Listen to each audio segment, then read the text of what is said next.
1FM. Comedy Club. One Comedy Club. Comedy Club. Le Comedy Club avec Noah en ondes. Comedy Club. Le 1FM Comedy Club. On va débriefer ensemble et avec lui surtout toute l'actu suisse de la semaine, mais à la sauce québécoise. C'est parti. On se prépare tranquillement pour l'Eurovision et la France a annoncé que ça allait être Louane qui allait les représenter. C'est moi où elle est beaucoup trop connue pour faire l'Eurovision. Le but, c'est pas de faire découvrir un peu des artistes. Eux, ils envoient déjà des stars, c'est des forceurs de malades. C'est comme si Roger Federer perdait un doigt, puis mettons, l'envoyait aux Paralympiques, aux JO, pour gagner au tennis. Genre, Roger, je sais, ton adversaire n'a pas de bras, mais on vise la médaille d'or, OK?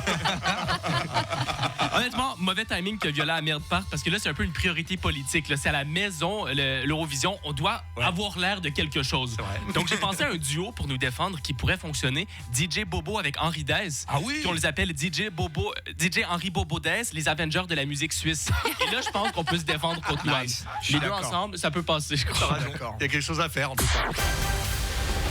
Il y a une équipe de scientifiques, dont des étudiants de l'Université de Genève, qui ont trouvé une super Terre hors de notre galaxie après 20 ans de recherche.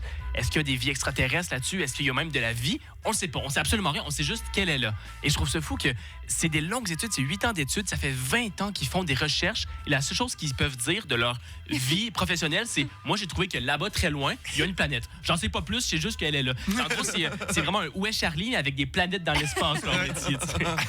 Mais c'est juste que ça m'impressionne, parce que c'est comme à l'époque, ceux qui lançaient des cathédrales, ils savaient qu'ils n'allaient pas l'avoir terminé de leur vécu, mais ils lancent ces gros projets sans trop savoir les résultats. Et ça m'impressionne. C'est comme Benjamin, quand il commence une histoire, il sait qu'il n'aura pas le temps de la finir avant la fin de l'émission, mais il y va quand même. Et pour ça, respect Benjamin.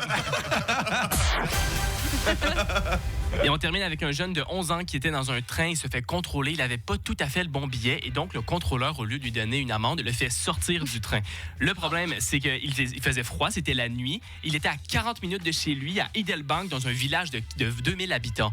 Évidemment, ses parents pas contents appellent les CFF. Eux appellent le contrôleur. Le contrôleur se défend en disant « Ah, mais moi, je croyais que le jeune allait pouvoir se débrouiller. » Ah oui, parce que c'est vrai, les jeunes de 11 ans sont réputés. Tu les mets n'importe où en Suisse, ils retrouvent leur maison grâce à leur flair comme les chats.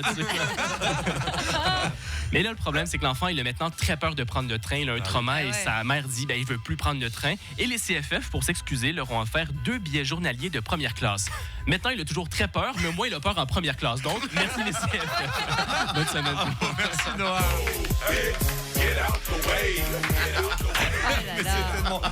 Le problème, c'est que la blague est déjà dans l'info, quoi.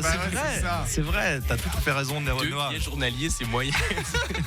Incroyable cette histoire. On en a parlé, je crois, la semaine dernière, justement. C'est un gamin de 11 ans sur le quai, comme ça. Bref. Merci beaucoup, Noah. En tous les cas, on te dit à la semaine prochaine. À la semaine prochaine, tout le monde.